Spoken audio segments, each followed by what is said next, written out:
প্রতিবার আমরা শান্তিনিকেতন যাই ট্রেনে। এবার হঠাৎ করে ঠিক হয়েছিল আমরা যাব বাই কার, কিন্তু আমি আর মেয়ে সেটা প্রথম থেকে জানতে পারিনি। আমি যেরকম প্রত্যেকবার হাওড়া স্টেশন পর্যন্ত যাত্রী সাথী বুক করি সেরকমই বুক করেছিলাম। জিনিসপত্র বের করছিলাম।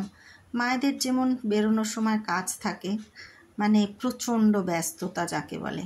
একে তো ভোরবেলায় ওঠা, তারপরে রেডি হওয়া, তিনজনের জন্য চা জল খাবার বানানো, আর আমার একমাত্র হেল্পিং হ্যান্ড বলতে অজয়।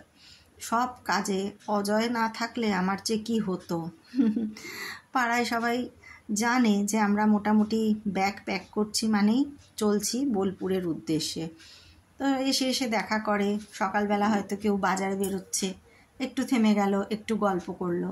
আর আমি জানতাম সেদিন একটা পার্সেল আসবে আমার। আচমকা ঠিক হয়েছে তো বেরিয়ে পড়বো, তাই পাশের বাড়ির বৌদিকে আবার জানান দিয়ে যাচ্ছি যে বৌদি আমার কিন্তু একটা পার্সেল আসবে, তুমি নিয়ে রেখো। এই সুবিধাগুলো কিন্তু পাড়া ছাড়া খুব একটা পাওয়া যায় না। যতই আমরা ফ্ল্যাটে থাকি, সেই কারণেই বাড়ি বা পাড়া আমাদের কাছে এত প্রিয়। সেই সমস্ত অ্যারেঞ্জমেন্ট করে ওয়েট করছি যাত্রী সাথীর গাড়ি কখন আসবে। এই প্রতিবার যাত্রী সাথীর গাড়ি আসার সময় বড্ড লেট করে। মাঝে মাঝে তো বিরক্ত লাগে, ক্যান্সেলও হয়ে যায়, আবার বুক করতে হয়। বারবার ফোন করছি। কর্তার এক বন্ধু, সে বলছে দীঘা বেড়াতে যেতে, চলো এবার দীঘায় যাই সবাই মিলে। অনেক দিন থেকেই ভাবছি দীঘাটা যাব, মন্দিরটা হওয়ার পর আমাদের যাওয়া হয়নি, কিন্তু এখনো পর্যন্ত সেরকম কোনো প্ল্যান নেই। দেখি শীতকালে হয়তো যেতে পারি। একটু শীত পড়লে দীঘা বেড়াতে ভালোই লাগে। আর আমাদের একদম বাড়ির সামনে থেকে বাস ছাড়ে, যেহেতু ওই যে বাড়ির সামনেই বিটি রোড, ওইখানেই আমাদের বেল ডিপো বা বেলঘরিয়া বাস ডিপো দীঘার কাছাকাছি। খুব মজা লাগে দীঘায় যেতে। হঠাৎ করে অনেকবার চলে গেছি এরকম বিয়ের পর দীঘা। কর্তা এসে হয়তো বলেছে যে টিকিট কেটে আনলাম, অফিস ফেরত, কাল সকালেই যাচ্ছি। বেশ মজা লাগে এই ট্যুরগুলো আচমকা। যাই হোক, অবশেষে যাত্রী সাথীর গাড়ি এলো। এবার একটু বড় গাড়ি বুক করেছিলাম, কারণ আমাদের জিনিসপত্র না বেশ অনেকটাই ছিল।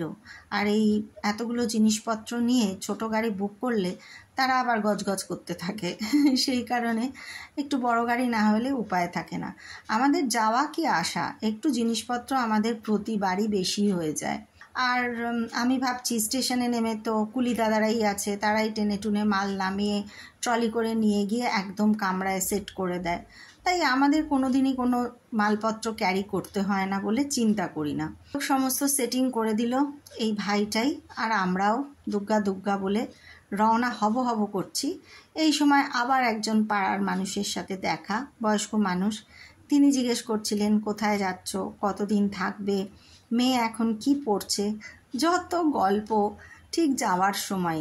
কিন্তু কি করব, আমি তো এ পাড়ার অনেক পুরনো বৌমা আর সবার কাছে পরিচিত, তাই জন্যে উত্তর তো দিতেই হবে। আর গল্প পেলে আমার তো একটু দাঁড়িয়ে যেতেই হয় সব জায়গাতেই।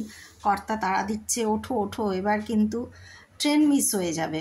আমিও হুড়মুড় করছি, মেয়েকে বলছি ঠিক আছে উঠে পড় এবার, সত্যি ট্রেন মিস হয়ে গেলে মুশকিল। আর অজয় কিন্তু সব জানতো আগে থেকেই, ওর দাদা অজয়কে বলেই রেখেছিল। আমি আর আমার মেয়ে খালি জানতাম না যে এবার আমরা গাড়ি চড়ে যাচ্ছি বোলপুর।